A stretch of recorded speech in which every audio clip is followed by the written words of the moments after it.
Let's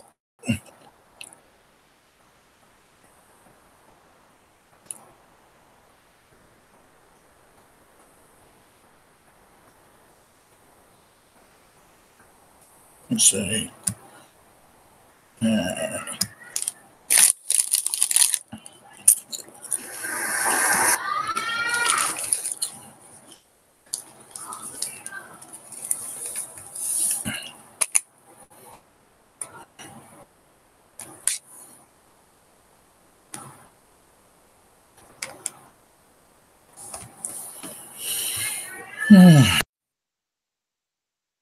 Welcome, ladies and gentlemen, to the Mitchell Family Reality Show TV. Please make sure you hit that like button. Please make sure you all hit that share button. Share this out on all your social medias, guys, from Twitter to Ustream to Facebook to Blogger to any social media that you do go on. If it's this Twitch, if it's Snapchat, wherever you go, share it on. Because I would love to have some extra people to come and join this family. This family's growing. This family's getting big. And this family is very awesome. We love each and every one of y'all for being part of our life. You all are awesome. Give yourself a pat on the back. And we want to say thank you for being here. So, Big Drone. Cheers. Welcome to the Mitchell Family Reality Show TV. Beth Simmons, Susie Q, Rusty Faith, Pappy, Fudge TV, and Renee. Good morning, good afternoon, good evening, wherever you're at. Sorry that I'm late.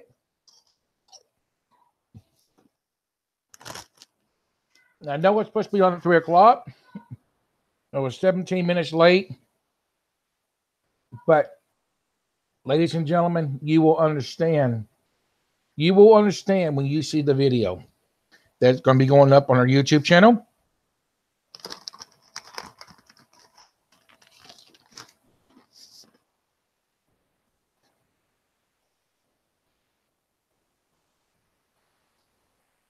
How you look like in this coat. Well, Fuzz TV, right now, I got 2 windows wide open right now upstairs. And it feels pretty good right now. It feels very awesome. I'm liking it. Now, if it gets too cold, way too cold, in here, I will shut the windows.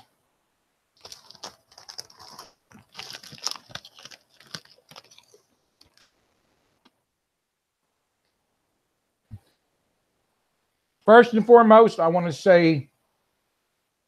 thank Carol for letting me come to her house and helping her and her family out. Ladies and gentlemen, Ray is in the house. Ladies and gentlemen, let me share with you the reason why. I know you're just glad to see me, I'm sure. But the reason why, I was late is because I was doing a paranormal investigation. I had a friend of ours, grandson, was seeing and hearing things that should not be they never had at all in their house. They never had this in their house at all. So I was doing a paranormal investigation. I even took the sage over there that was sent to me in the mail to sage their house. I did record it. I did not get to get the whole paranormal investigation that I did because of my battery dying on the camera. But I got you all a nice little video still.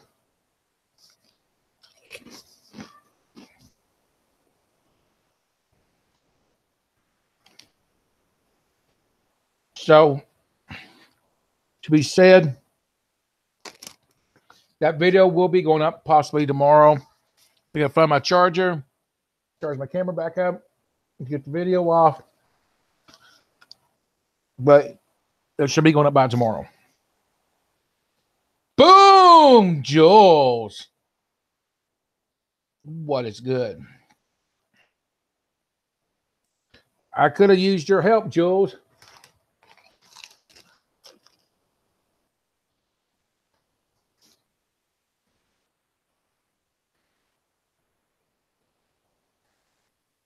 But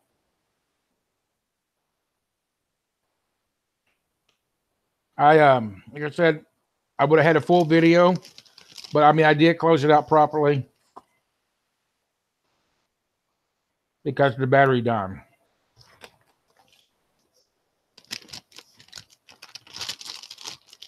Also, I want to give a shout out to Pam.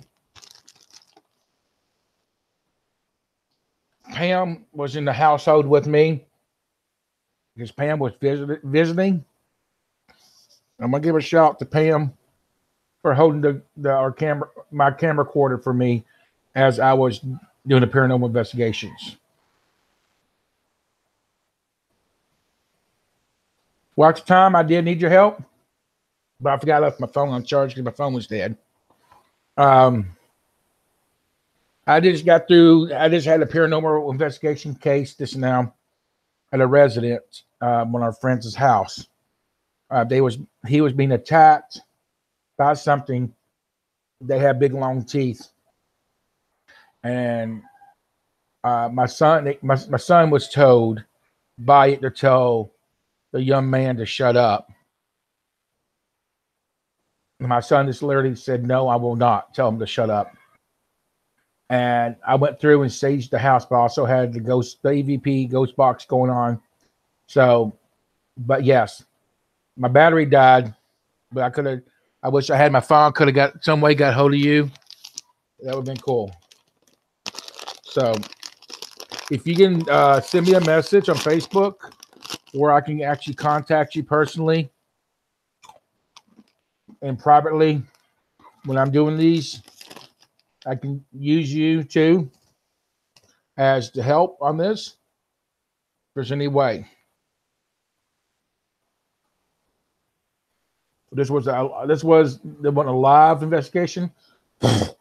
Excuse me. This wasn't not a live investigation. This was actually a pre-recorded investigation. Like I said, we both know it wasn't live because it wasn't on YouTube. But this was a pre-recorded investigation, and like I said, the battery. I only had like 25 minutes of my battery, and it drained quick.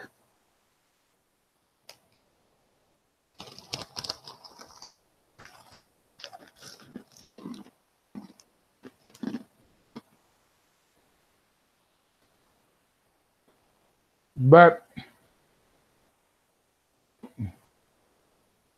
I told the grandmother, I don't care what time of night it is. I don't care what time of night it is. If you start seeing this thing again, if he starts seeing it again or hearing it again or threaten him again, you call me right away. That's what I told her.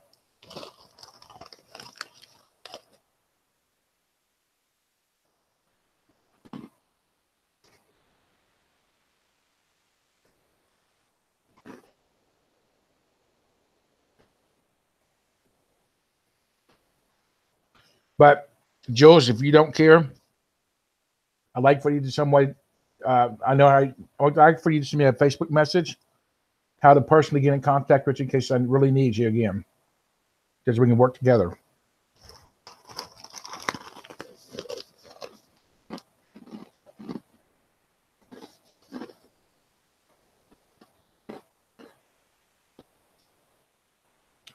All right, Fuzz GB, thanks for being here, man.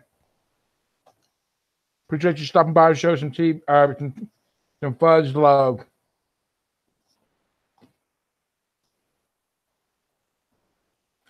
Thanks for stopping by and showing some Fuzz love. Much love, peace, respect to you, no doubt. Get a chance to come back.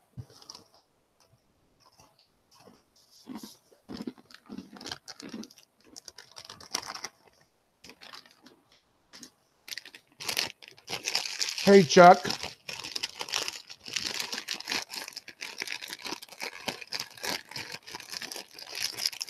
There you go. There you go.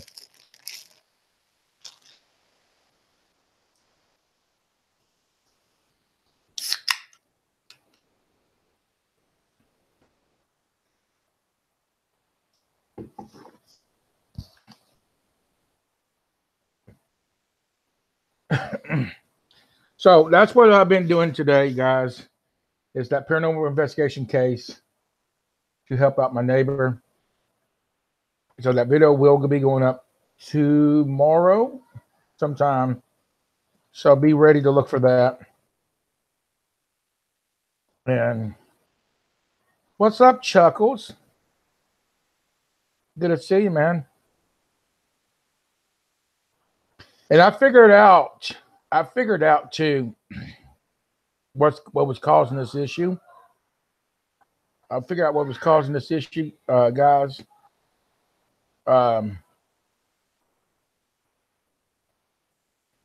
This friend, our friend Salty Nuts. What's good, bro?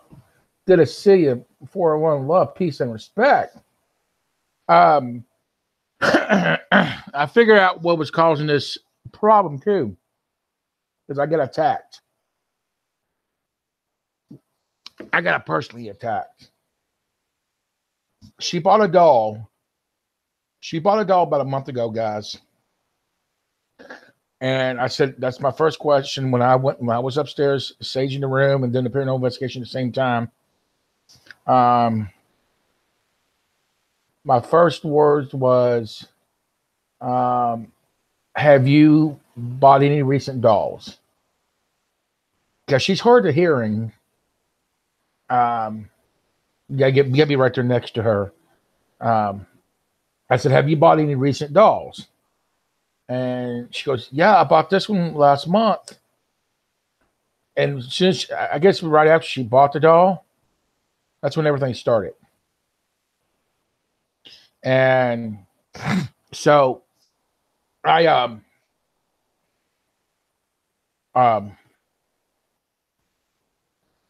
picked the doll up and I was doing the saging around the doll.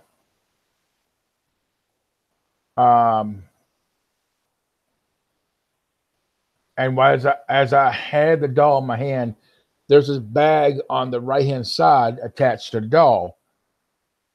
As I held the doll in my hand,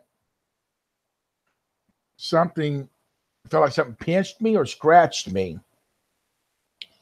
And it hurt because I dropped the doll. I literally dropped the doll, but it didn't break. I said, ow. And she goes, what's wrong? I said, I was saging the doll, blessing the doll, and something pinched me. It felt like a pinch, is what it felt like. And it hurt for a few minutes. It stung. And it she goes, really? I said, yes. I said, this that doll. And she says, I never had this problem before. She's been there for years. She's never had this problem before. And until she bought this doll. So Pam told her that if this continues, you're going to have to get rid of this doll. And I said, well, I said, I just literally had the doll in my hand and I got pinched. So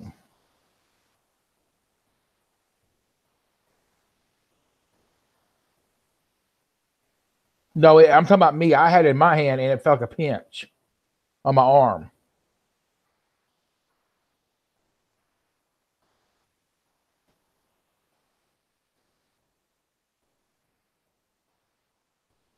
So, but yeah, it was crazy. It was insane, but it was caught on camera. As far as I know, I'm going to have to go back and look at the footage, but it looked like it was. I think Pam did have a camera going when I was saging the doll. So if the doll, if it continues, she's going to have to get rid of that doll. Majorly. So, but yeah.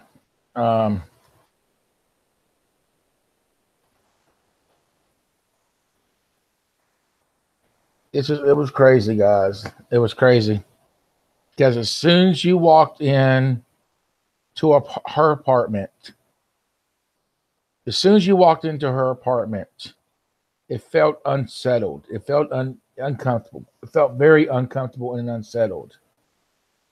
Like, you know, something bad was there. You felt uneased, very uncomfortable. But as soon as I got through doing the paranormal investigation and saging the house at the same time with the sage that I had here, I used today.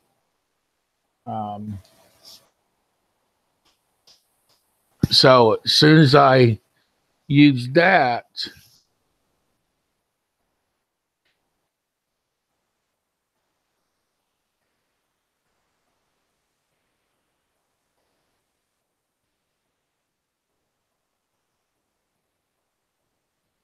okay, communicate with the spirit attached to the doll. Don't punish it for defending itself. Okay.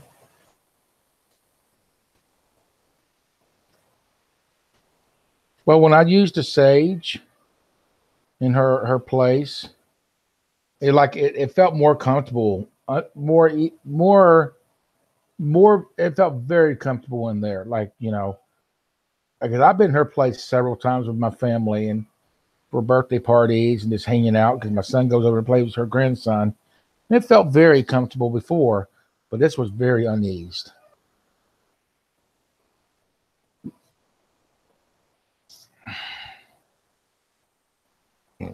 Yes, we have windows. Oh, sorry, I had a piece of hair in my nose. It started itching. We do have windows open, and the windows are still open as we're speaking now. She has not shut them yet. So we do have windows open. I don't know. I just know she just said she bought it last month. She didn't tell me where she bought it from or anything. But I do know she bought it last month. Let me go grab my phone because my phone's on charge in case they call me. So I'm taking this. But all I know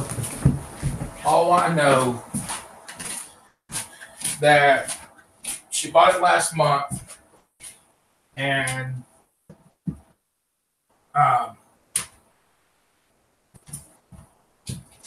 she bought it last month. That's all I know. So that's it. That's all I know. Oops. That was my car. So that's all I know. I don't know if she went to a thrift store or market or what. So I really don't know. It's an old doll. It's really old. You can tell it's old. It's not new.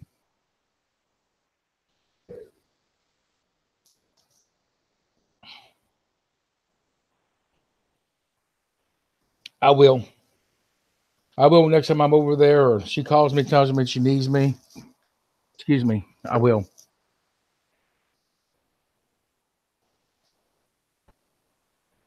I will do that. For sure. But like I said, I believe the camera was still going. So you will see it on the video. As far as I know, my recorder still is dead because the battery. That's why we cut it off, because of the battery. But it looked like one of them older dolls that had them little hats that go over their, you know, on their head, and a red dress and had a white bag or something like that on it. So, but yeah, it was crazy, guys. It was very insane.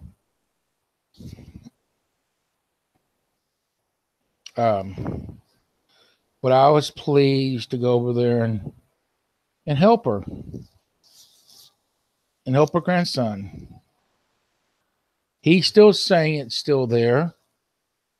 So I told him to tell her, because I put my number in her phone. I said, And if you think, or I mean, if you have a bad feeling or something like it's going to get you or anything, or it's going to come back at you again, say, Mom, I'll call Jessie.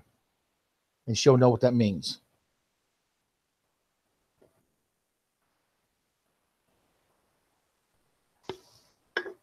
I may take one of the recorders over and see if I can. What's better is this thing got? What's that going to use this?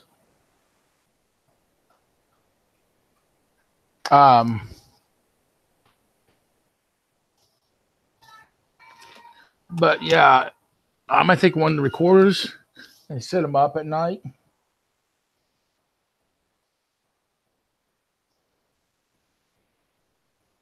What's that mean? What's vessels mean?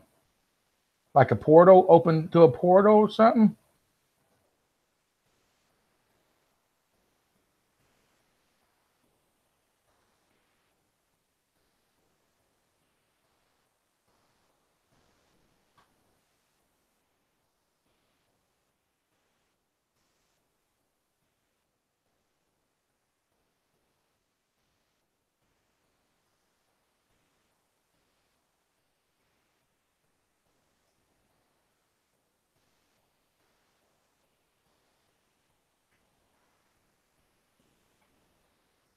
Vessel.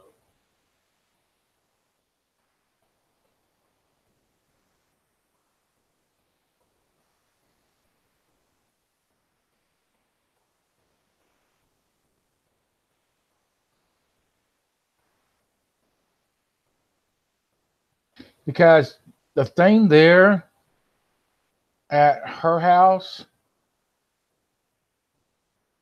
it said that they're going to leave or it's going to kill them. And that's not good.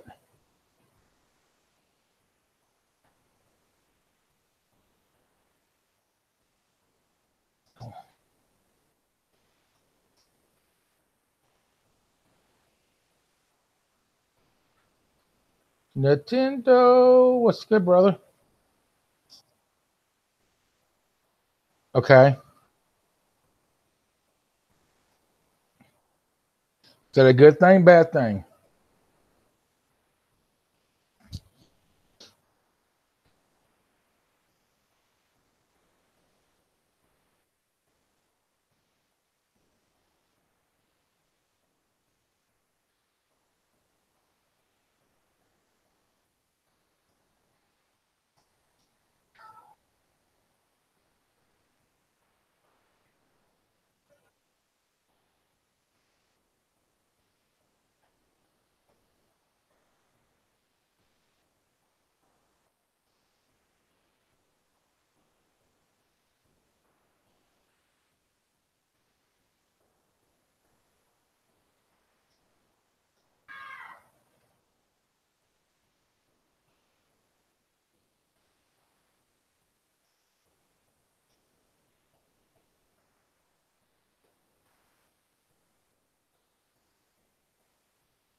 Hey, Morgan. Megan. I'm sorry. Hey, Megan. I don't know why I said Morgan. I do apologize for chopping your name up. Hey, Megan. How you doing? It's good to see you. So does, well, I'm saying, when I was told that, I was told that this thing literally threatened to kill them. I mean, literally threatened to kill them.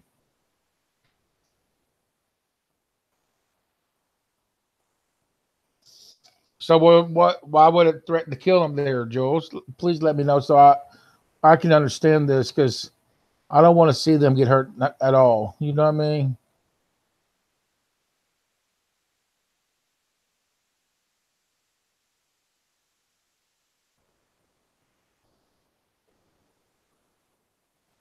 No.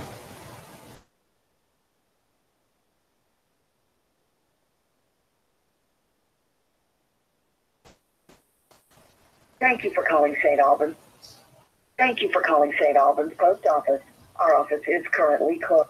That's right, it is. Gee, George. But yeah, it threatened to kill them if they didn't leave.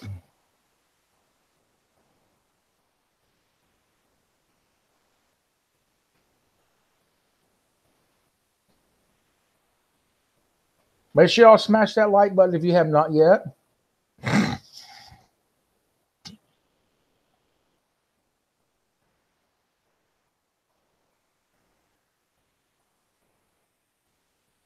Well, that's why I went over there to try to get rid of it, because they never had any kind of activity at all in their apartment, and they don't understand why now. Why now?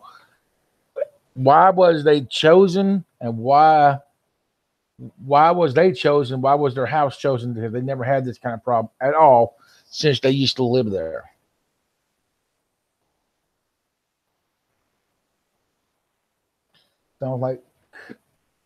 Sounds to me it left a dog and it's trying to take over their house.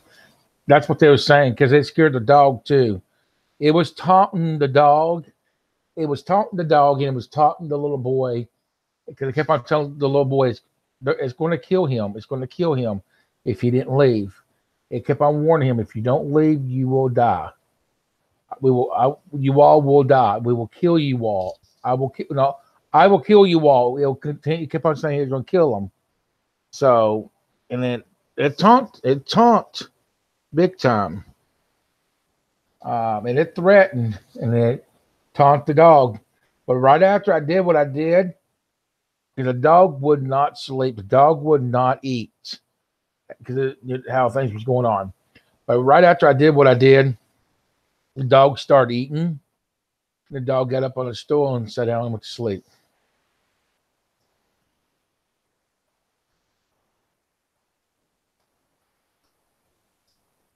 I hope I didn't scare her away by saying her name wrong. I didn't mean to say your name wrong.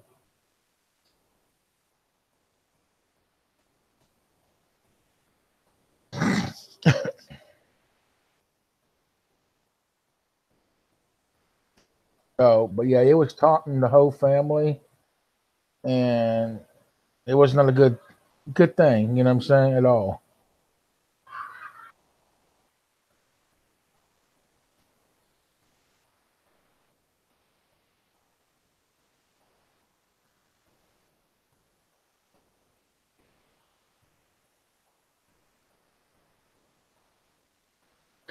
But it felt more comfortable after I did what I did. It really did.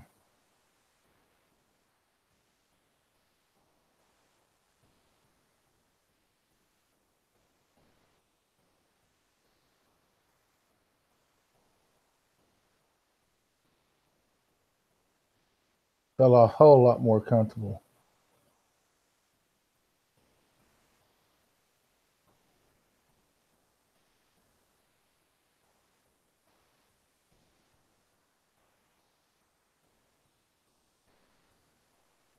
Yes, I did. I said a prayer with the name of Jesus and the blood of Jesus, for sure. I prayed over the house. I prayed as I staged, for sure.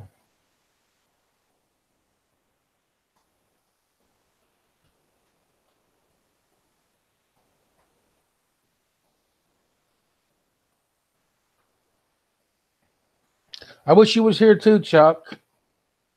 I wish you was here too. I don't know if this battery is dead.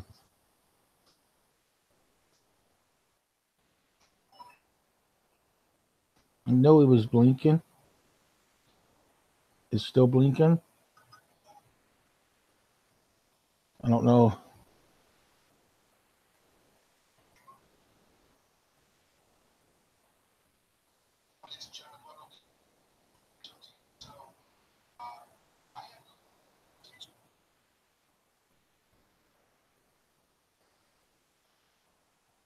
I'm not going to be able to watch it all, because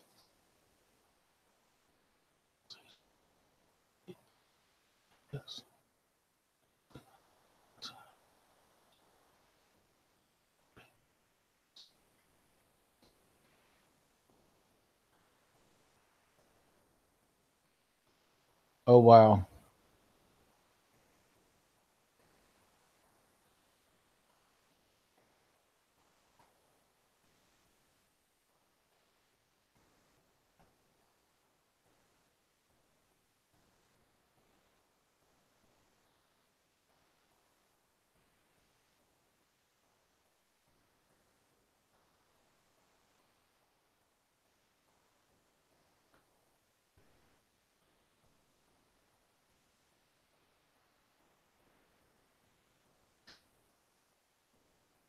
I'm sitting here looking at the video now. I did pick the doll up. I did have the doll in my hand. I think. I'm not the doll right now. I did. Let's see. This is where it was like a 7-minute video, guys. So I did pick the doll up on camera. The doll was picked up. Excuse me.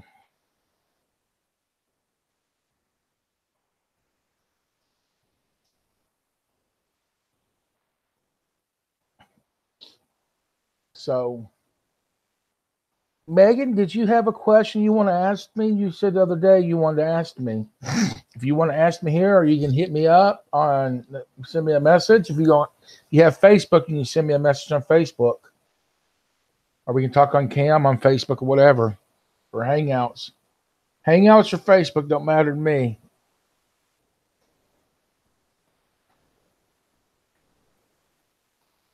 I remember one time you said you had a question for me. You wanted to ask me.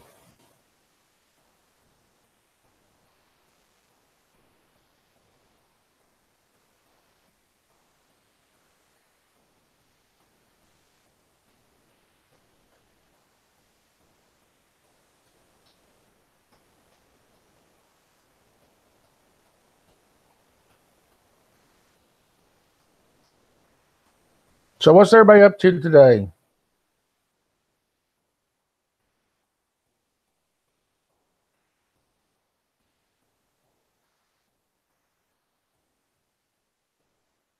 I was going to share a story,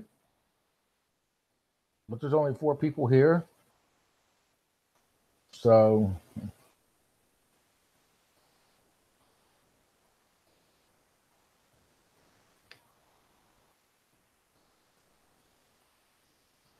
and I don't mind sharing a story. I know they'll see the replay and everything, but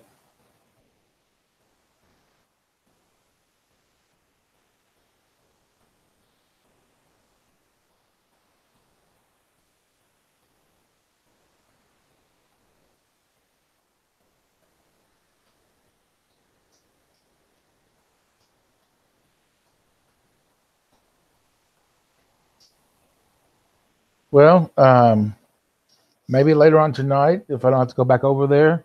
If I do, that's fine. Um, we can have a story night. I didn't get to tell the story. That's fine.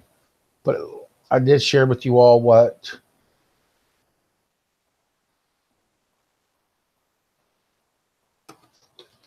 was going on.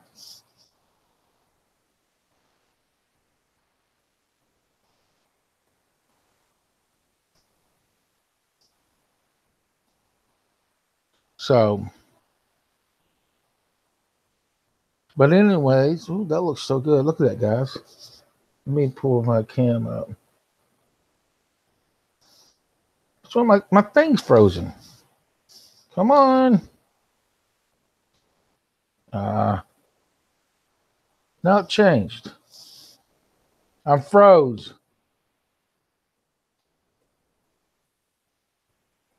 Why am I froze? Hello?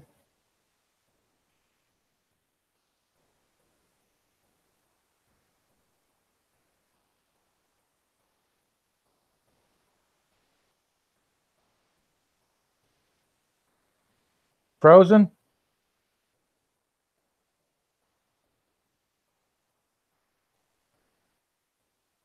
There we go.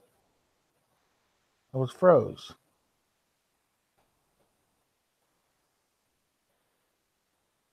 Want me to come over? And I'll bring the big world penis. Diana! What's up, Sharon?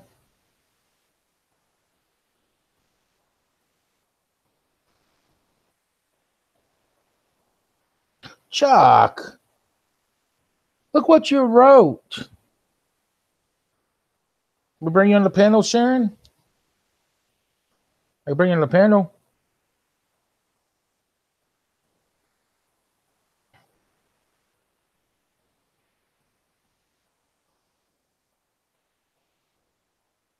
Chuck, look what you wrote.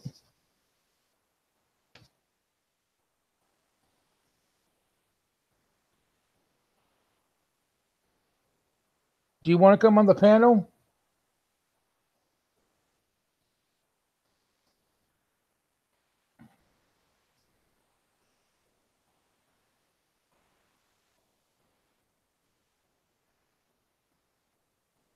You scared to show yourself to everybody that loves you dearly? Come on.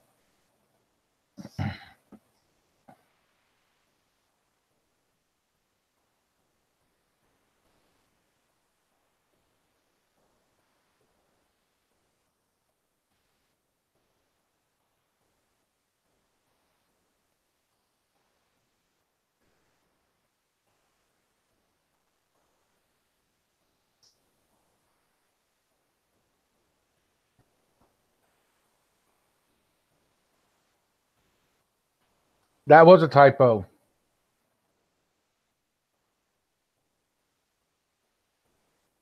Oh my Chuck. Chad, what's going on, brother? I waited for you to hit me up on Hangouts the other day. Didn't hear nothing from you. Hit me up here after I get off this live stream, and then we'll talk if you want to.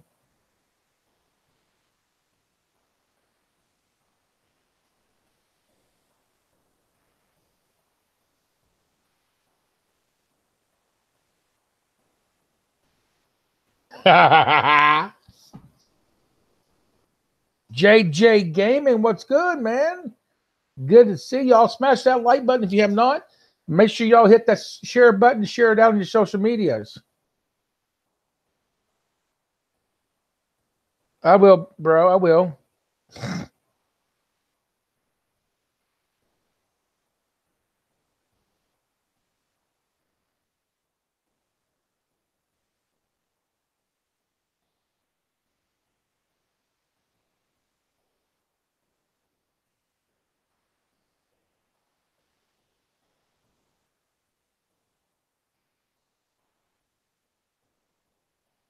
Congratulations, Nintendo. Excuse me. Congratulations.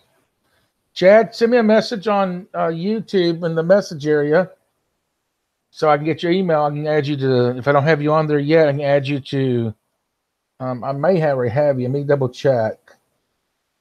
Hold on.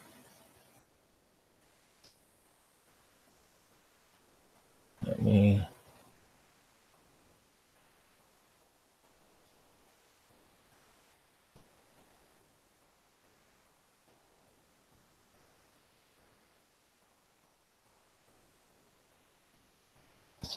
Yeah.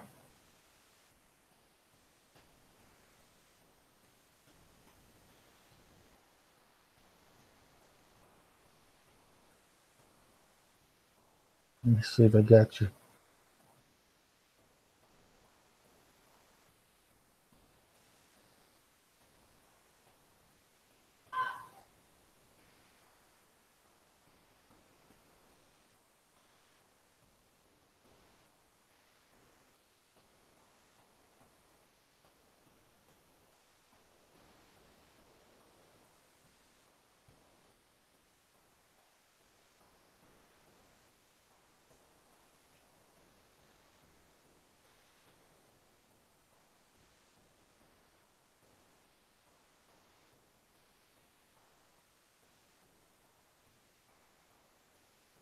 One second.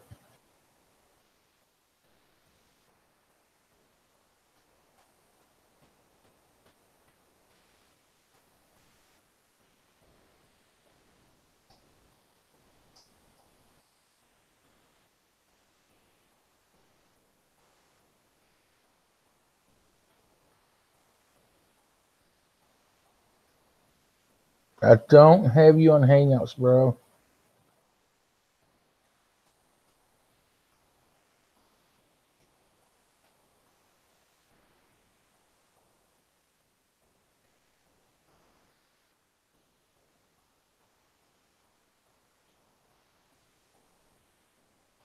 That's right, Nintendo.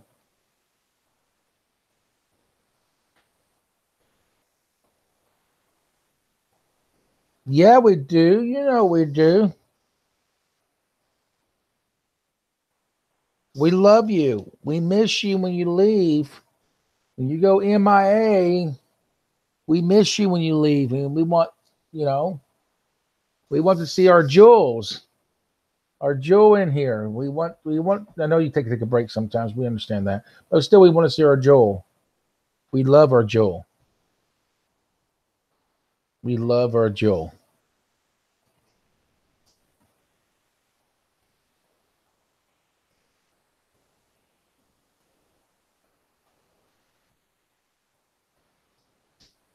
Hmm.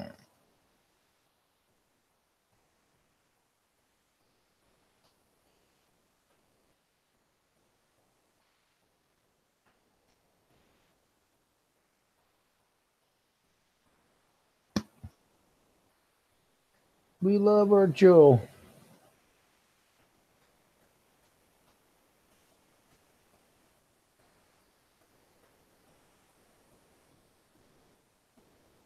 So guys, like I said, that's what I was doing today.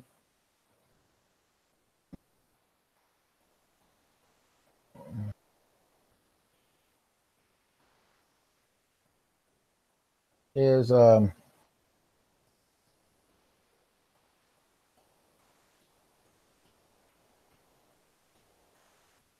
have that paranormal investigation case.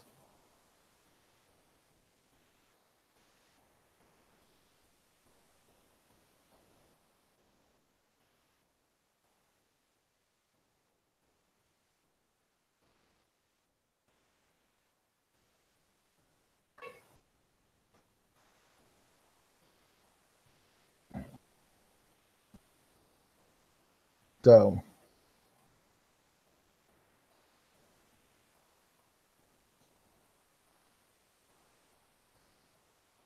hey Renee, Chuck's never good.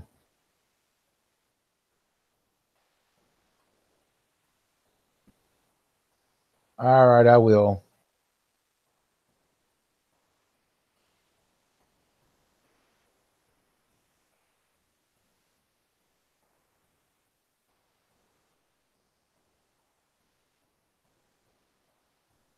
So, anyways, I want to come on here and just, I was going to, like I said, tell a story, but with me getting tied up, I figured I'd go ahead and share with you all what I was doing while I was late and get it, and go from there.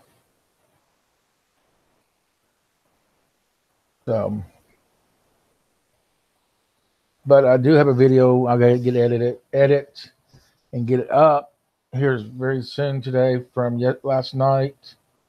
Um, Renee, how was your day at work at the cafe?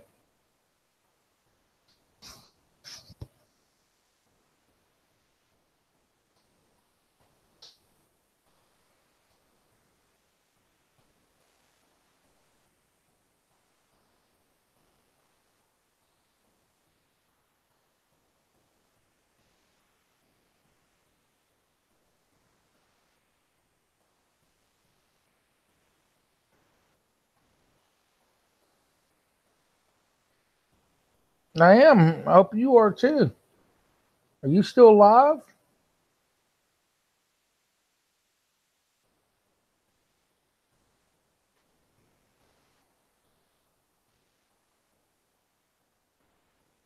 You just ended, didn't you? There, I'm sitting like this, so no. Yeah, you just ended.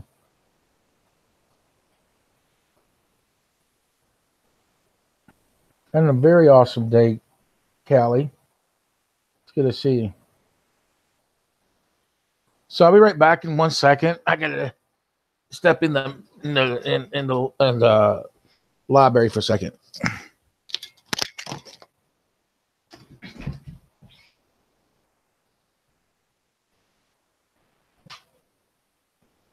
All right.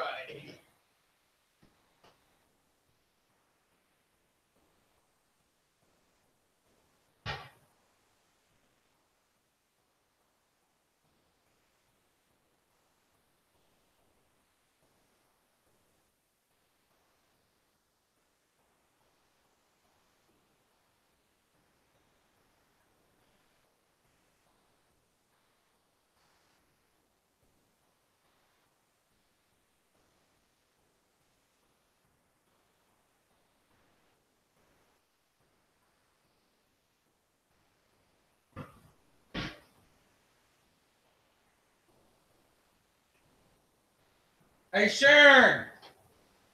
Sharon! Turn the heat off. I got the windows up here open. Turn the heat off.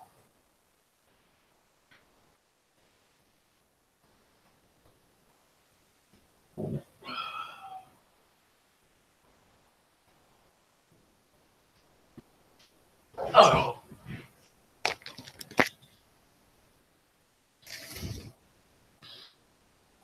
All right, guys. So I'm back. I'm sorry about that. So I saw you was live.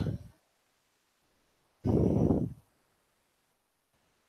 gonna come in and give you some love. I tried to get her on the stream, but I couldn't get her on the stream. So,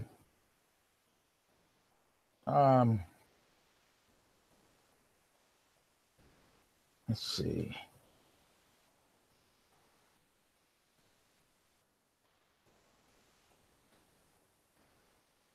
I want to chat with you all. I think I will go ahead and tell a story.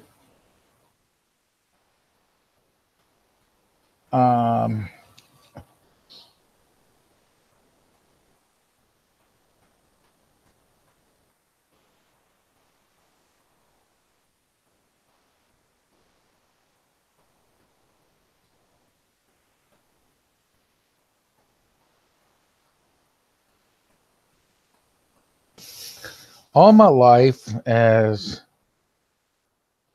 I was growing up, I was raised around marijuana and drinking. And because when we was kids, well, I was a teenager at the time, just turned a teenager. Mom would get with her best friend and have a party.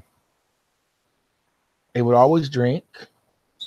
She would always play music. They would do dancing on the floor and have us kids go to the back room with all the other kids. And what would happen was every weekend they would have a party.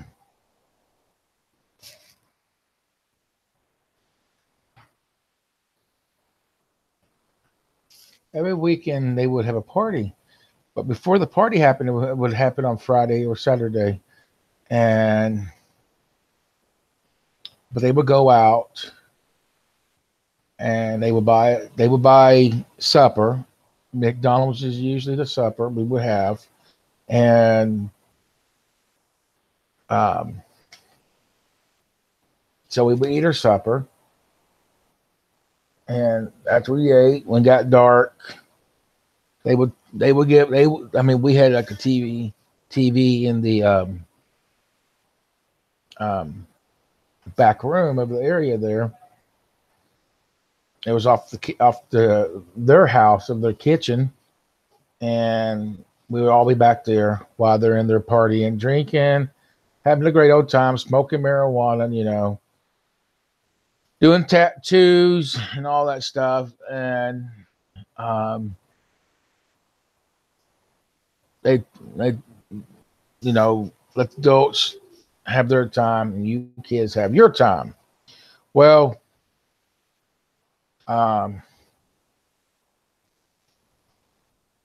it we did have our time because they had all the alcohol. Like, you know, when you run out of if you had a beer or whatever, if it's liquor, they would keep the liquor bottle with them, but they would keep the beer in the refrigerator. So as the night went on, and this happened every weekend, like I said, keep in mind, we would, when they was out there getting drunk, we kids would sneaking in the refrigerator and grabbing beer out and taking it into the back room. We kids was popping the tabs and actually drinking on the beer. Literally drinking on the beer. And then you would hear, we already drunk all that beer. And they would have somebody go out and go get some more beer. And they would come back with a carload, fill it back up. And you're bringing memories of mine. LOL. Yeah, it's a memory because it's a childhood memory that I remember. What's going on, Phase? How you doing? So, but yeah, I mean, literally, as they would go out and get more beer, we were sneaking out of the refrigerator, and they would have to go back out and buy some more. Every weekend we done that. One weekend, I can remember this plain as day. One weekend, we was back in the room. And all the adults was in the living room, dancing, drinking beer, drinking liquor, smoking marijuana, doing the tattoo stuff again. And I remember it. I'll never forget it. But one of the kids that was there, because their parent was there for the party, was went in and he was smashing the beers. He was smashing it hard. I remember every time they thought they drunk it all, they wasn't thinking about we did it. Then they go back out and get more.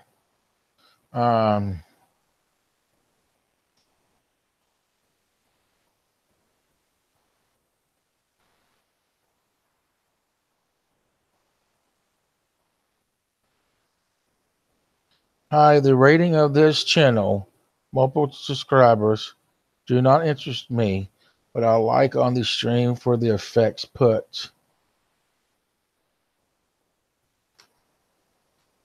But like I said, so that night, that one weekend and that night,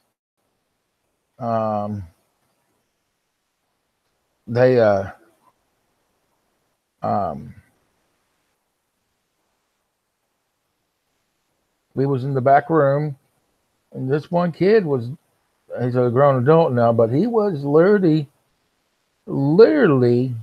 downing this beer that weekend. And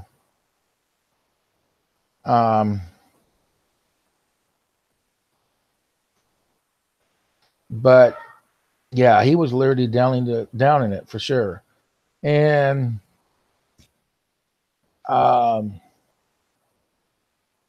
He come through he actually walked out of the back room and walked through the kitchen, walked in the living room. We were all following him. Come on, get back here. We don't want to get in trouble. And we're following him, okay? And he's walking through. I don't feel so well. I feel like I'm dying, you know. And he walks outside. All the adults literally stopped. Still had their alcohol and their beer in their hand. And all the adults went outside. We went outside. Again, keep in mind, every weekend we had McDonald's. And so we went outside.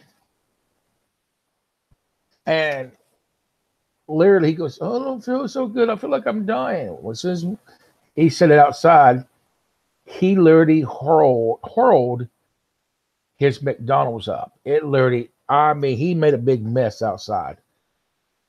And as soon as he got done, he looked up everybody. And there's a bunch of us in the yard, a bunch of us on the porch. He looked up at all of us. He goes, "I feel better." He goes, "I feel better now."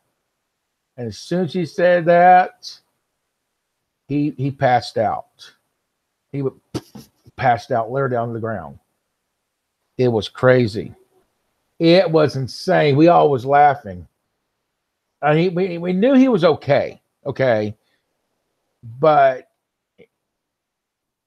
now, this is where it all comes from, guys. You know, the beer coming up missing. I know, right? The beer was coming up missing, but they was thinking that they was drinking it. You know, they weren't paying no attention. They think they was drinking it, so they had to keep on going out and buy more trunk loads of beer until that night he come through. "I don't feel so well. I feel like I'm dying." And then boom, all the McDonald's came up out of him. And then he goes, "I feel better," and then passes out. "Donnie, your son passed out here." "Oh, he'll be all right." You know, it was funny. And now, wait a minute. He acted like he was drunk. And there goes adults turning.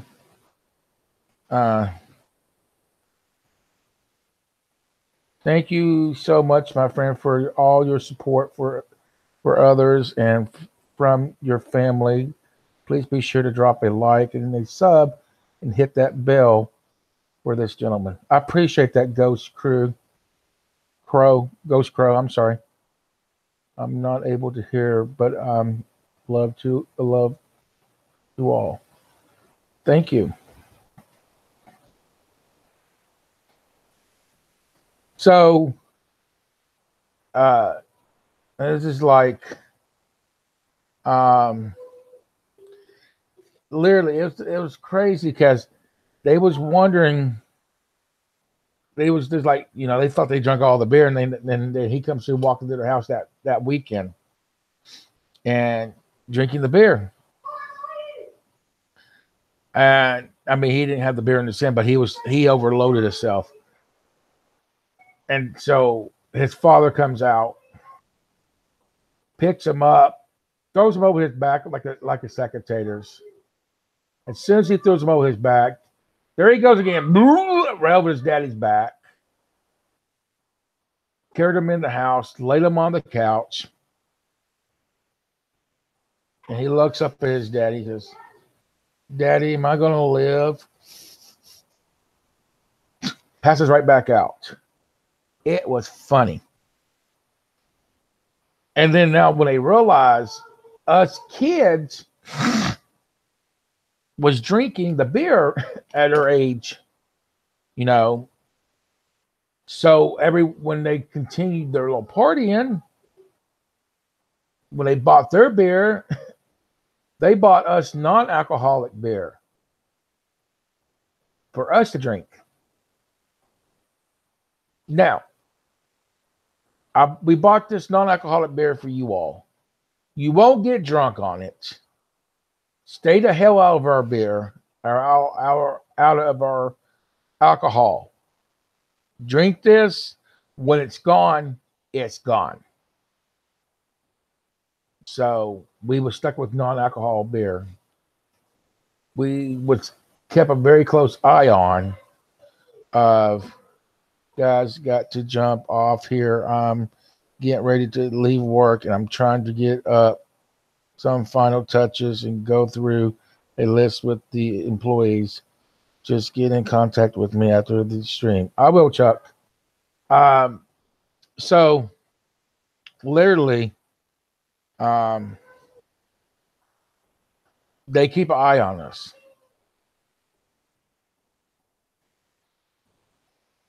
And I'm seeing this guy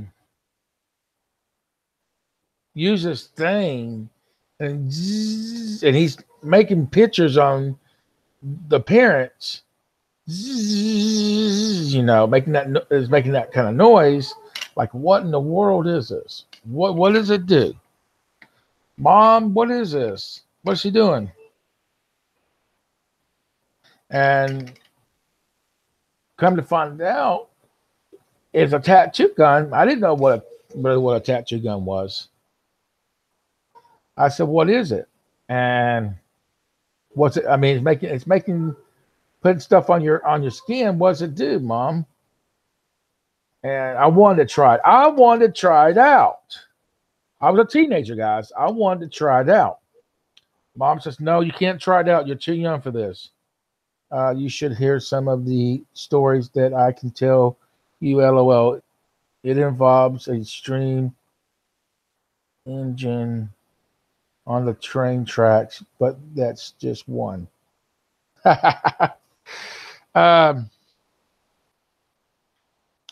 So I wanted to try it out. Mom says, no. Come on, Mom, let me try it out. It can't hurt that bad. So behold, Mom says, sit right there. Take your shirt off. So the gentleman with the tattoo gun, he goes, all I'm going to do is put a dot on your back, a small dot. And as soon as he touched me, I screamed, ah, like, ow, ow, I could hurt. And all it was a dot. But still, I still screamed because it hurt. And until this day, I still got that dot on my back. Till this day. But as I went on with my life and got older, Mom was still drinking, still partying the weekends. We moved to a place called Ewing, Kentucky.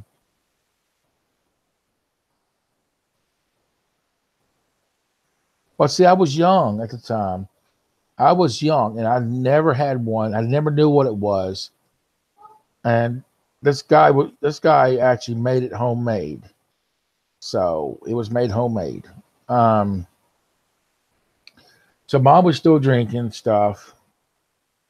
And so as we moved to Ewing, Kentucky, I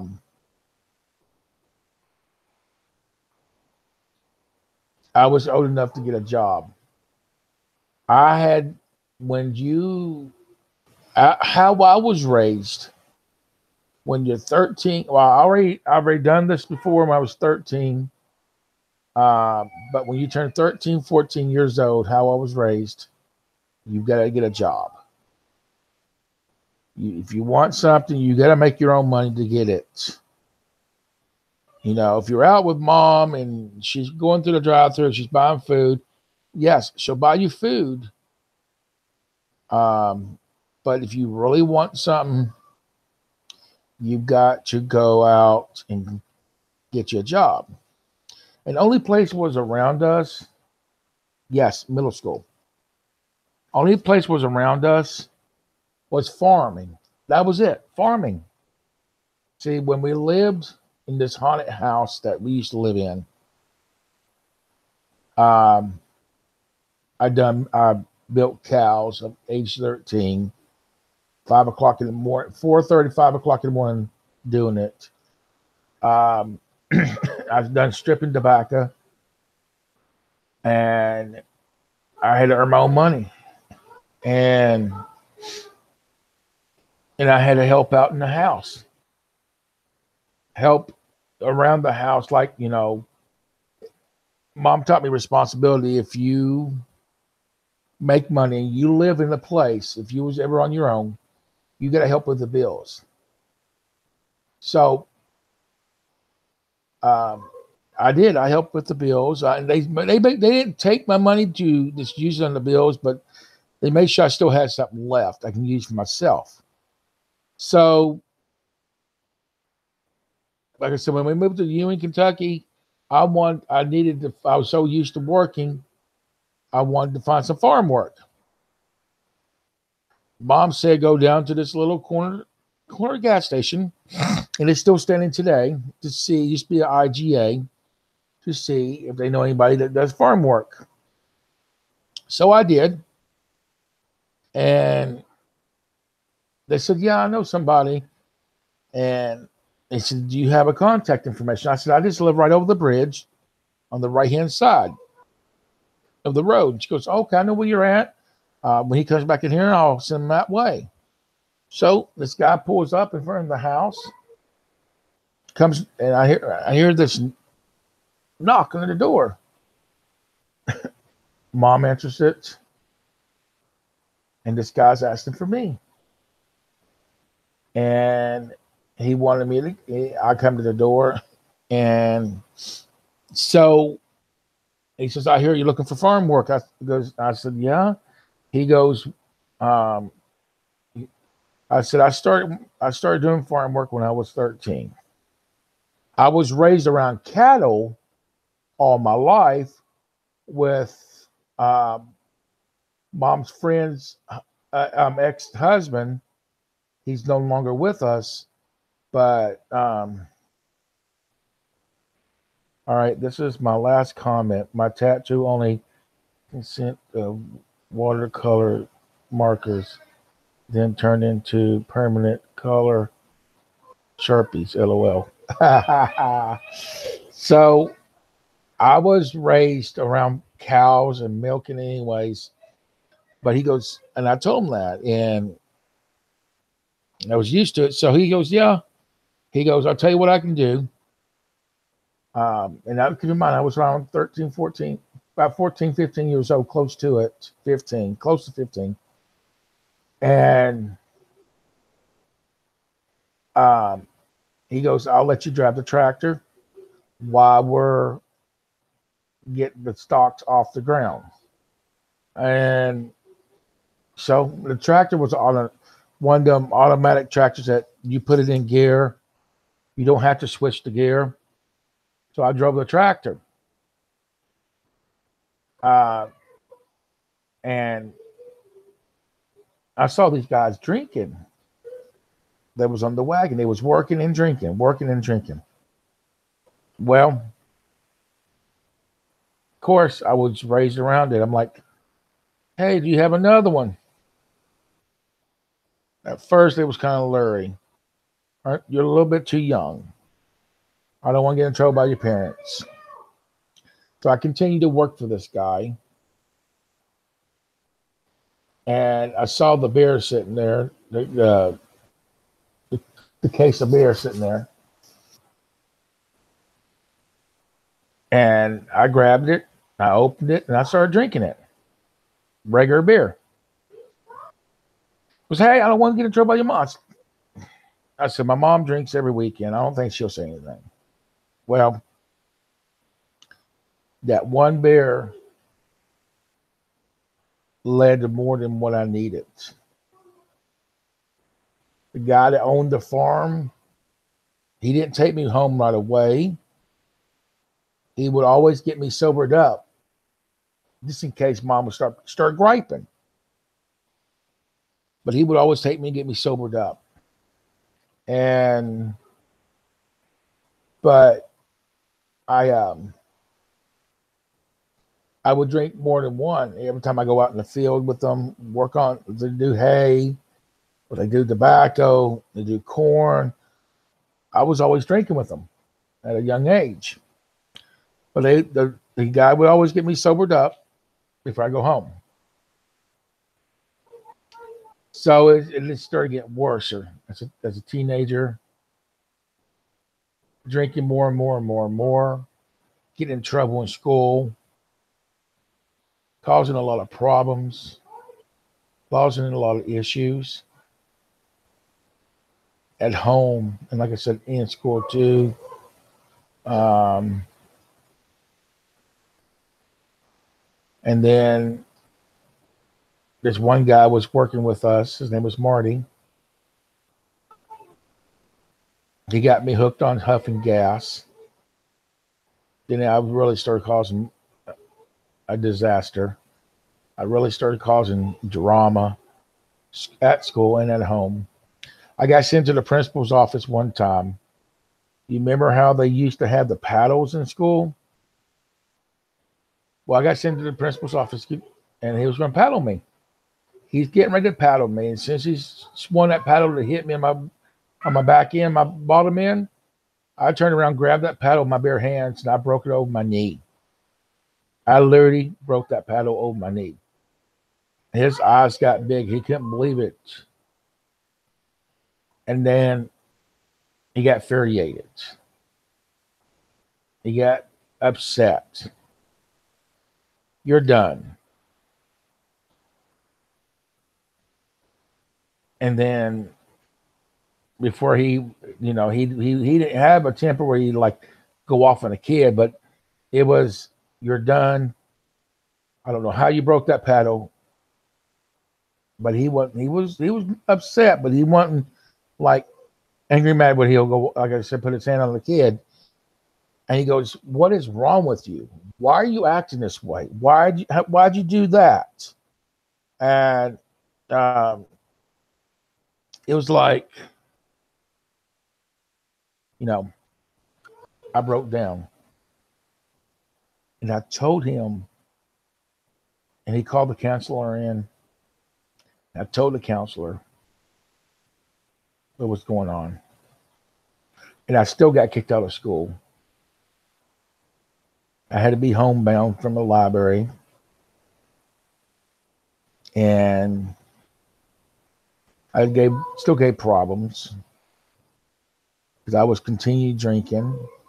I was continuing to huff the gas. And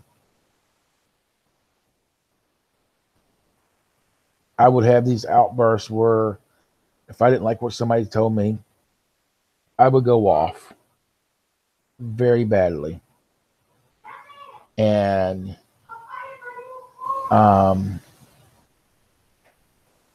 that one day my mom told me to do something or said something, or told me to go to my room because I was sassing her. And I told her I wasn't going to do it. She goes, "Yes, you will do it." So I flew off the handle, and I remember briefly what happened. I do remember when I got really angry and really mad that I turned around and I hit the kerosene heater and it tipped over. And because it was still on, and I hit the kerosene heater. I ran out the door. I ran all the way across this bridge that was by her house, down in town. But I was scared. I was scared that I hurt my family. I was scared that I burnt my family's house down. And then I was scared that I killed them. So I went straight to the fire department. I said, lucky there was somebody there. I said, I did something wrong. I kicked over the kerosene heater. Mom told me to do something. I didn't want to do it. and I kicked over the kerosene heater, and I had to, and he told me to sit right there at the fire department. He called it in, and he went down and checked it out. Come back, and he says, it's fine. He says, go home. Talk to your parents. So, hey, lady. So as we went through life, I had one of those moments again, and it was already determined. It was from huffing the gas, especially that caused this. Now, but when I one day I really had one of these moments where I don't know what exactly happened. I do remember being outside, and my stepdad asked me to do something, and he was standing by the garden, and I cussed him out, and he said something, and I mean, I literally flew off the handle. Now, keep in mind, the house, ladies and gentlemen, was facing the road. Say this is the road right here, going along this way. The house was facing the road. The front side, the back side was facing train tracks. So he told me to do something. I got furious, and I cussed him literally out. And he said something to me. I didn't like it. And excuse me. And he said, go to your room. I remember he telling me to go to my room, and I wouldn't do it. You can't tell me what to do. You're not my dad, but remember, this guy's been in my life since I was 6 months old. This guy taught me how to walk. Yes, this guy had issues in his life, but he was there for me since I was 6 months old, guys. And make sure y'all smash that like button if you have not done it, please. But this guy has literally been in my life, okay? So he made me angry, and I reached over, and the family's good. Renee, how are you doing? They're downstairs playing video games. So I reached over because we lived off of wood. We had a wood fireplace. We lived off of wood. That's how we heat our house, off of wood. When I actually got on my own, or actually when I actually got into the group home, I wasn't used to electrical heat. It was a little different. I was more used to burning wood. So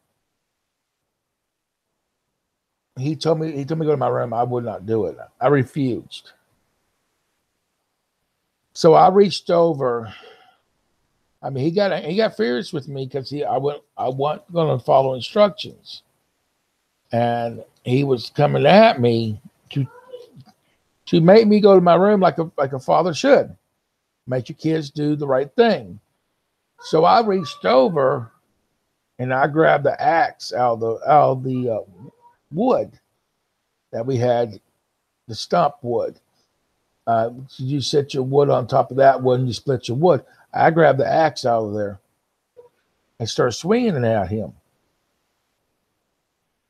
Now, keep in mind, I was never like this before until I started huffing gas big time. And you know, because I didn't do this stuff. And when I met up with this guy, he convinced me it was going to be okay to do it.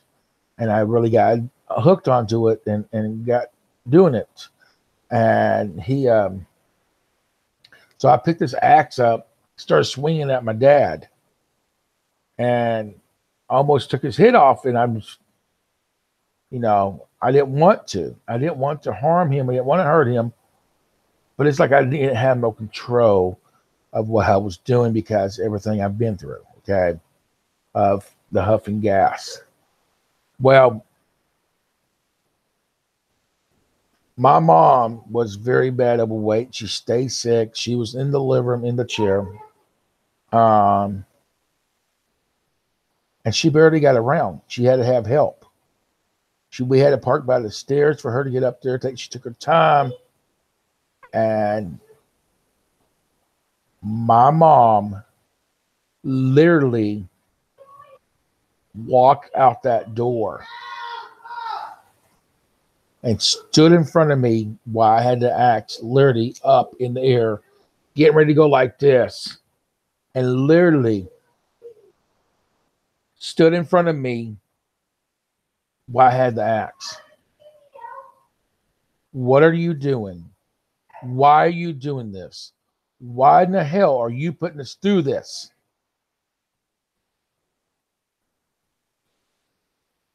I got so pissed. I was really, it was crazy. And I took that axe and I aimed back like this, literally. And she was still in front of me. Hand me the axe right now. Give it to me. Give me the axe. And I kept on saying, you want the axe? I'll give it to you, all right? I'll give it to you. And she got closer to me. She wasn't afraid. She knew her baby was in trouble.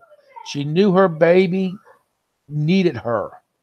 She knew her baby needed help.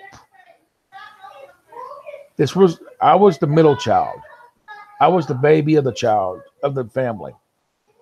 And she knew that I needed her, but I didn't know how to say, Mom, I need some help. I need you to get me help. Please help me. You know, she knew I didn't know how to say it. I mean, I could talk, don't get me wrong, but I was afraid to ask for help because, you know, I didn't know how people respond, you know. So I literally had the axe up in the air and she got closer to me. She touched my arm.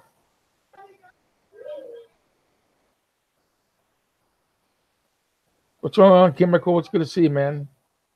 When she touched my arm, that flipped a different switch. I'm here for you. Give me the axe and we'll help you get you some help. And that was her only word she said to me. And I got angrier because she touched me. And I literally threw the axe over her head. And it went flying like that. And the hit of it hit my bedroom window and went right through the bedroom window.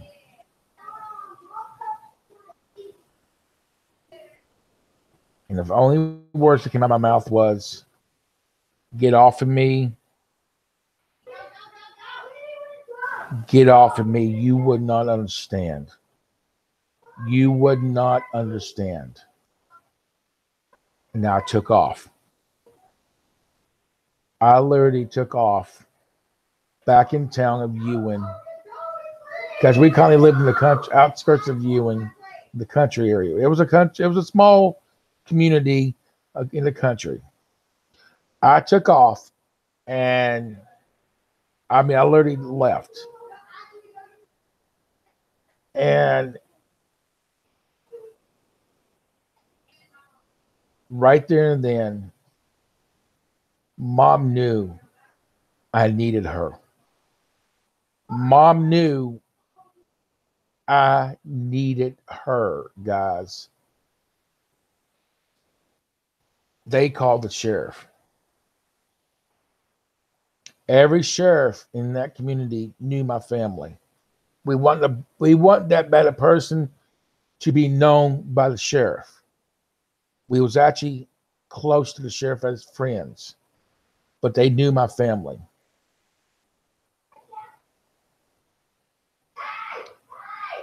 We knew this one sheriff real well. His name was Scotty.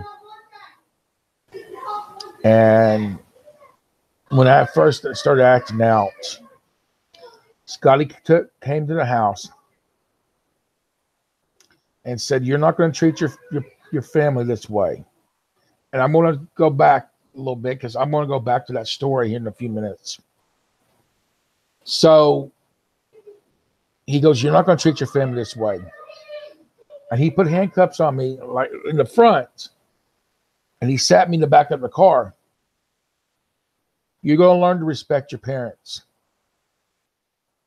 I had to, this is way before the axe deal happened, guys. Okay, this happened before the axe deal happened. So he put me back in the car. He went down and talked to my parents. Don't know what they talked about, but he took me to the sheriff's station. I was handcuffed to a chair at the sheriff's station all night long. I was not allowed to fall asleep. I had to stay awake the whole time. When all this started, I had to stay awake the whole time at the sheriff's department.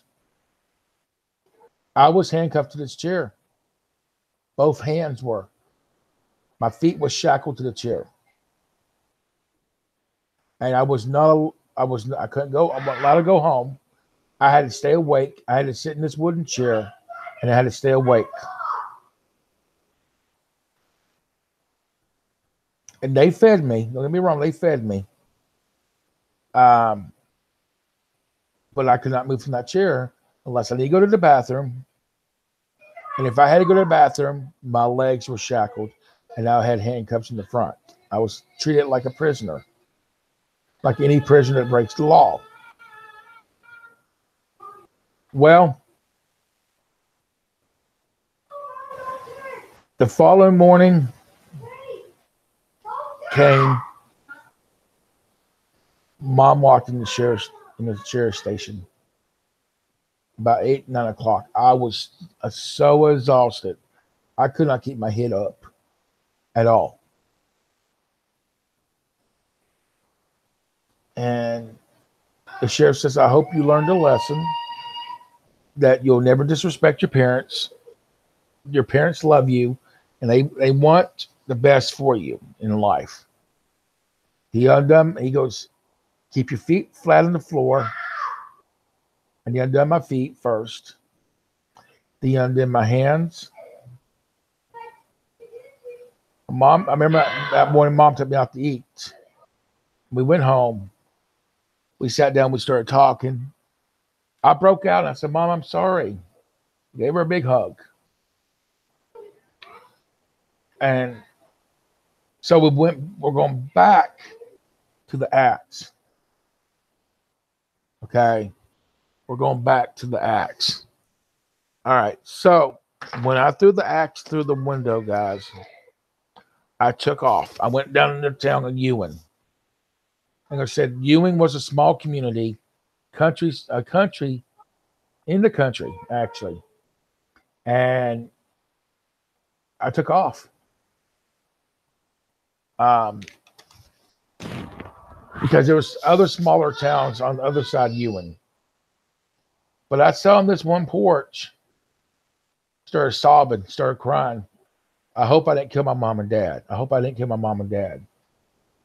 But Mom called the sheriff. She called Scotty. And Scotty had all his sheriffs out there looking for me. And Scotty stayed at my house. And Scotty says, I think I may know where he is. And sure as I know, the sheriff pulls up. He just came home. He pulls up. And he recognized me. So he heard the call come across.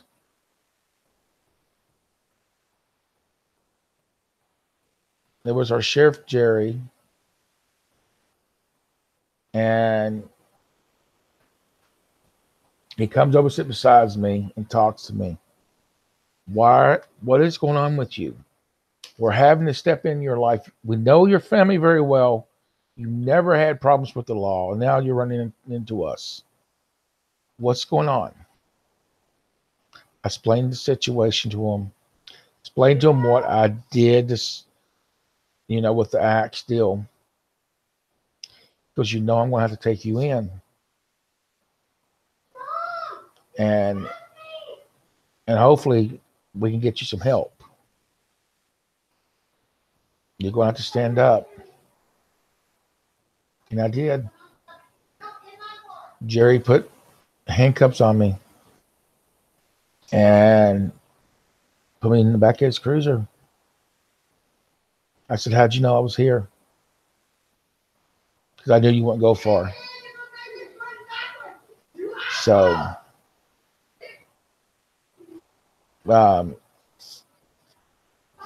took me back down. They went back down to Mom's house. Like, we found him. He was on my porch. And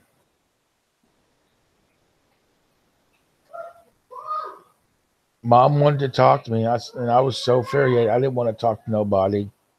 I didn't want to talk to nobody. Give him time. All I wanted, only thing I wanted was my brush.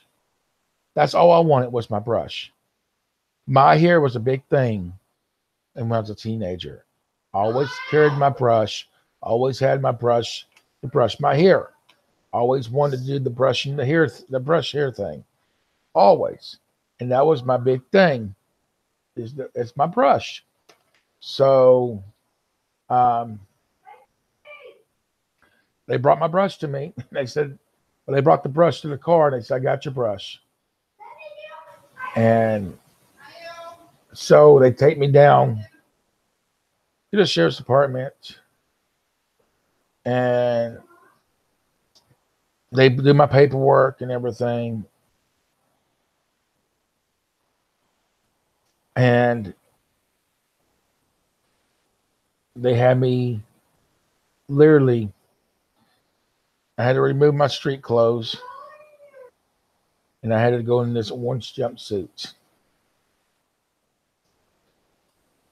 So then they had to handcuff me. They run a chain literally through the handcuff, through a box, and put shackles on me. And that chain ran right through the shackles. And I had to wear that when I got in the vehicle all the way to Maysville, Kentucky Detention Center. And when it came time for court, I appeared in front of the judge. I was like, I didn't want to talk to nobody. I didn't want to talk to anybody. I was just, I was in that stage, that stage of mind, that moment. And the judge says, son, I'm going to release you to your parents. I expect you get some help. And the first words, forgive me, Mom, what I'm about to say, and you was there. The first words I said in my mouth, I said, you dumb old fat bastard, I do not want to go with that bitch. I do not want to be with them dumbass people. And that was my words. And that's when the judge got outraged. You better watch your mouth in my You better watch your mouth in my courtroom. And I didn't care at the time at all. So I got took back to the detention center. And then I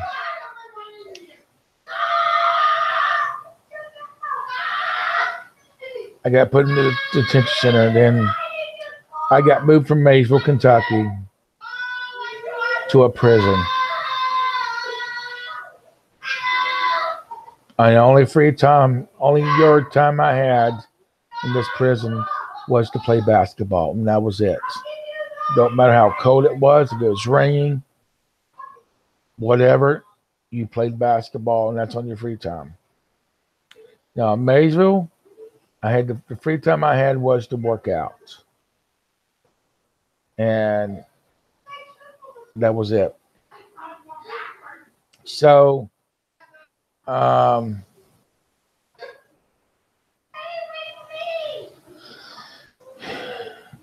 was in the prison for a while. And I know I've spoke about this before, and I'll speak about it again. I was actually sharing a cell with a guy. And we never really spoke at all. But I woke up one morning, just woke up, and I was waiting for the door to be open. And the guy walks up behind me and starts touching me in places I didn't want to be touched. But this guy didn't know about me having a short fuse. But he starts touching me in places I didn't want to be touched. So the fuse lit. I flipped out.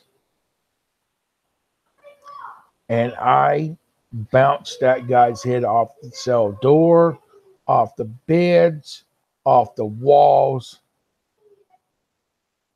I mean, his head, when I was bouncing him off of the doors and the walls, blood was flying everywhere. I mean, it was almost like a horror movie. The door was covered in blood inside the cell. The wall had blood over it. The floor was literally puddles of blood. And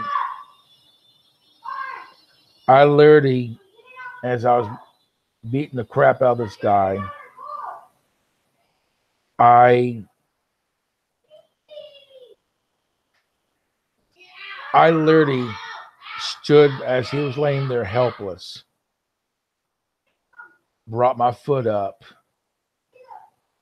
and smashed that dude's face in with my foot as hard as I could. I mean, I smashed it as hard with a lot of force, a lot of anger. I was so infuriated, because he touched me. And I flipped out. And so, as I realized the guy wasn't moving at all. He was not budging. He was not moving. I brought myself to a composure of enough's enough. The cell is completely covered in blood over the walls by me just, doing what I did. And I yelled, guards, and they came in and they opened the door and they saw they saw the cell. I had to get on my knees, of course, and I put my hands behind my back, and they put their handcuffs on me. And I got taken out and put into the little eating room where we all ate at. And they're pulling him out. But as they're pulling him out, they did not get a pulse. It was checking for a pulse. It was trying to revive him back, and they was not getting a pulse at all. And I'm not bragging about this, guys. Don't think I am, because I'm not. There's a story I wanted to share with you all, but they could not get a pulse from him at all. And the warden came in, started talking to me. What happened here? I want to know. I just woke up and I was waiting for you to open the cell doors for breakfast. And he started touching me places I didn't want to be touched at. And I don't remember what happened from there. That's what I told her. I don't remember what happened from there. All I remember is flipping out. And I made myself come to stop myself. And I didn't know how I did it or how it happened. And that's when I hollered out for the guards. And her words were, "Do you realize you killed this man?" I said, "No, ma'am, I didn't." I said, "I'm on any of that kind of stuff." And I flipped out. And her words was, "What you did, you killed him. I'm going to have to put you in the hole." And this young man's been there for years. And I guess he's gave other problems to other people. But I actually got put into the hole. But what I'm about to tell you guys is going to blow your mind. After I did what I did to that young man, I got rewarded. I got rewarded, guys, for what I did to that young man. Literally got rewarded. And how did I get rewarded? Okay, so when I got put in to the hole for doing what I did to him, for killing him, okay, when I was in the hole, I had a couch, I had a bed, and I had cable TV. And they was, you have these trays that have little slots that you would get jail food. It'd be a big brick of ice, come out of a can, or come out of a package. That was not what I was getting, guys. The hole I was in, it actually looked almost like a home, a living room, basically. But I was locked in there. I had a toilet. I had a TV with cable on it, anything I wanted to watch, the couch, and then I had the bed. When it come to breakfast, lunch, and supper, I was getting food that you all was getting in the community. I was getting like pork chop, steak, chicken, burritos,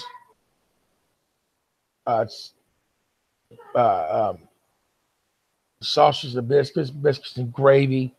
I was getting the good stuff. I was being rewarded for what I did to that young man. And that's what the warden told me. I said, when they brought the food, I said, I need to speak to the warden. And I did. I got the warden. Hey, Chuckles. So the warden came in there and she spoke to me.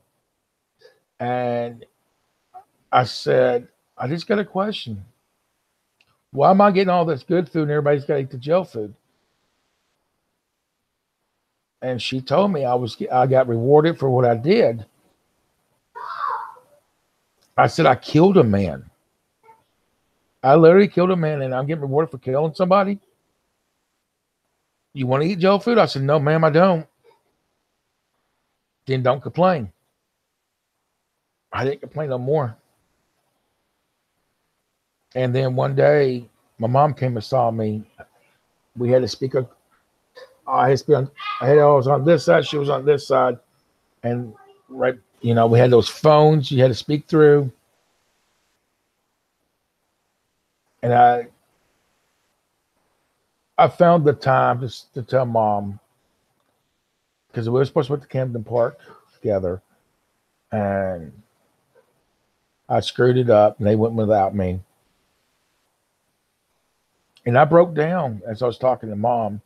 You had about 15 minutes to speak or less. But I broke down. I said, Mom, I said, I need help. I said, I need help. Can you get me some help, please? Please get me help. That's what I said. And she said she'll find somebody to reach out to help me. Well, right after I said that, I spoke about this too, that there was 2 guys that came to the prison and spoke with me and told me who they was with, that I was getting out of prison.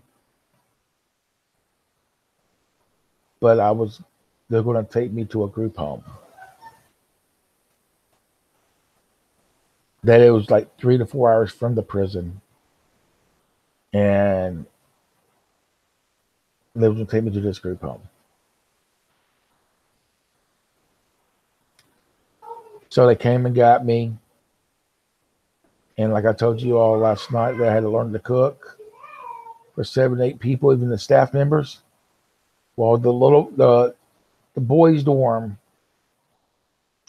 I came into the boys' dorm when I was 15 years old. I was actually 15 when I actually entered into the boys' dorm. And you could not go nowhere. You had chores to do to help keep the dorm clean, and you had to do it or you got restrained. So, I was there till I was at least 16 years old. I was in the boys' dorm for 1 year till I turned 16. Then I got sent on the hill. I got sent on the hill with the big boys. And he still had to continue to cook and clean the dorm. And it got more into cut wood with a saw, a hand saw. Where one person pulls on one side, you pull on the other side, back and forth. Mowing grass, carrying humongous logs about that big on your shoulder. So, by me sharing this story, I hope I didn't scare nobody away.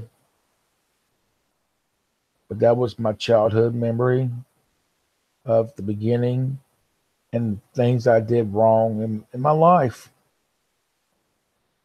And I'm not bragging about what I did wrong. I put it out there for a reason. Maybe it'll help somebody to maybe want to share theirs. I don't know. But, I had to go see a professional, okay? Sometimes y'all would see this. Sometimes I would stare out there out in the middle of nowhere, like literally stare out, like staring out, and or sometimes you will I will forget things. When I went to this professional, they did a brain scan on me, and the professional told my mom that half my brain cells are dead from huffing the gas.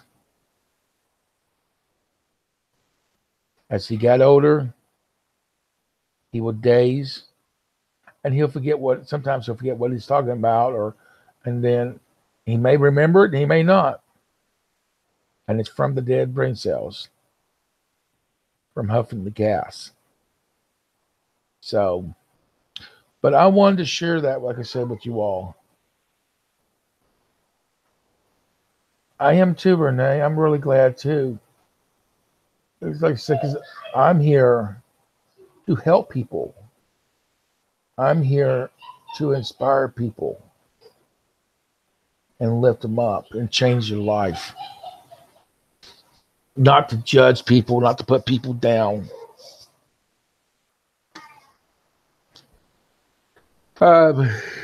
So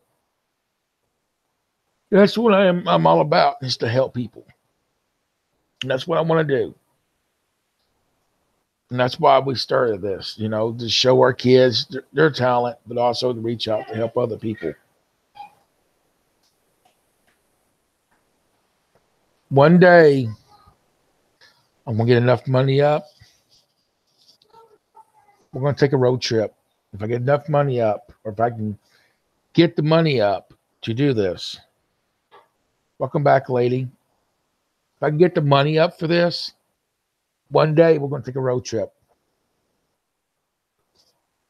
And I'm going to take you all to Ewing, Kentucky, where all this went down at. And I'm going to vlog it. I'm going to record it. And I'm going to show you the house I used to live in, the field I used to work in. Even I'm going to include the little gas station when I was looking for work. And I'm going to show you the people that got me on alcohol and the people that got me started huffing gas. Like the location was. Hey, Laura. So if I get enough money up, because it's only like 4 hours from us, we're going to make a trip. We're going to make a trip. We're going to take a road trip to go do this. And then after that road trip,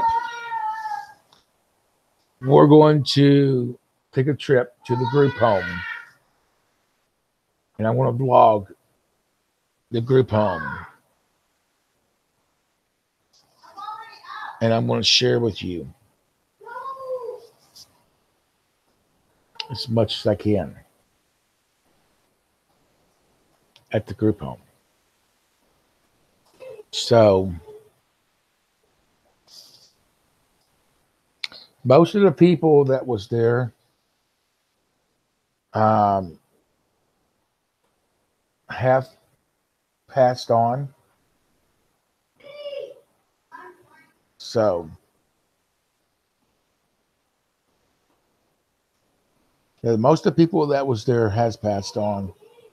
The counselor, Marty, at the group home, he passed on.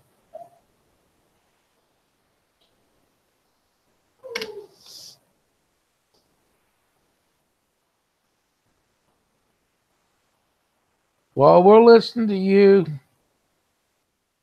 You go right out the door where you came from.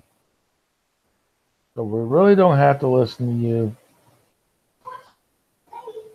But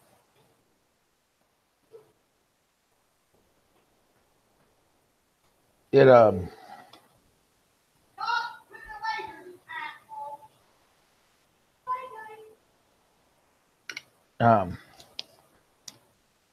but yeah.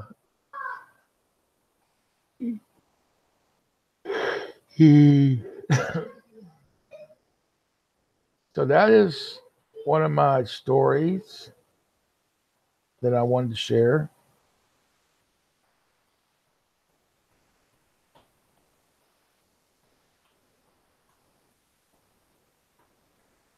With you all.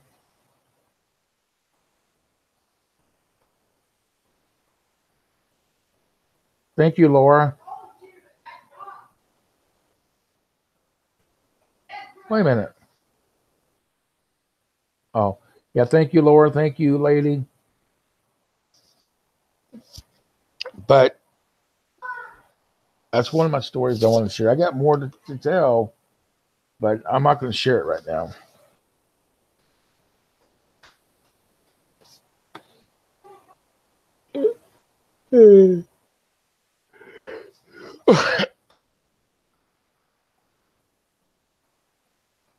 But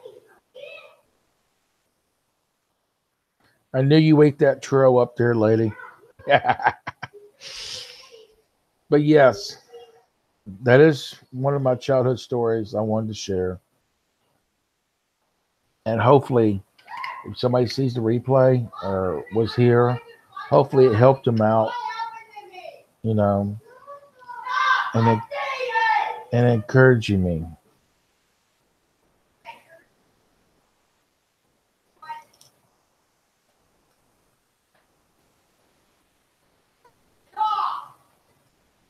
And like I said, I'll make a point clear that I was not bragging at all about killing that young man. But all I did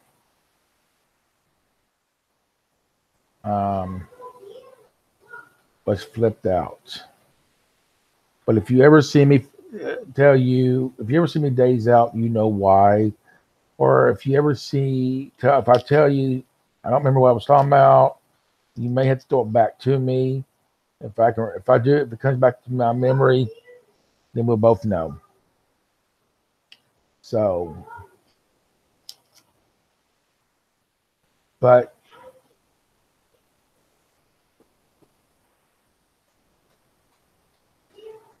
that's right, self-survival.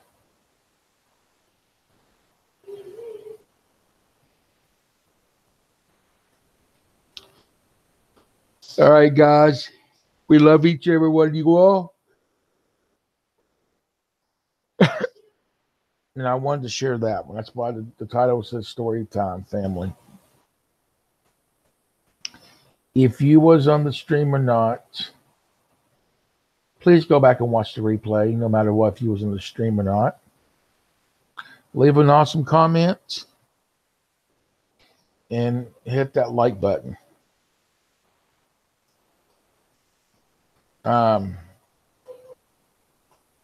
Make sure you hit that subscribe button, please.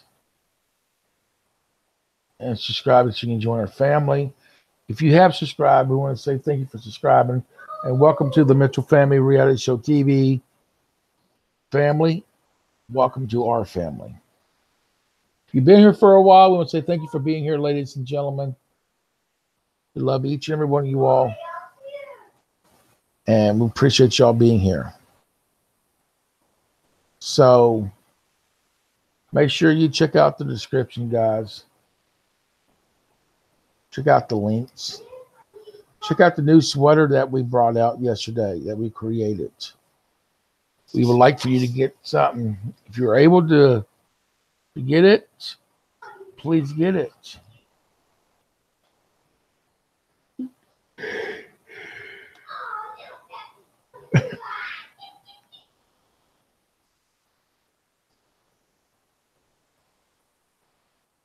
So,